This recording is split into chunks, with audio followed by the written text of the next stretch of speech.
Maghihigpit na ang Philippine Statistics Authority kaugnay sa delayed na pagrehistro ng panganganak.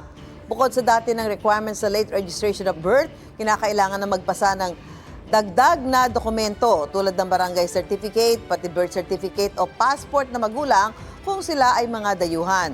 Nireview ng PSA ang proseso ng pagrehistro para hindi na raw ito maabuso tulad ng nangyari sa kaso ni Alice Guo na nagkaroon ng birth certificate sa Pilipinas noon sa kabila ng kakulangan sa dokumento. Kinansila na noong 2025 ang kanyang birth certificate. Dapat din daw ay personal na humarap sa local civil registry ang kukuha ng birth certificate at mag-apply para makakuha ng national ID. Gusto mo bang mauna sa mga balita?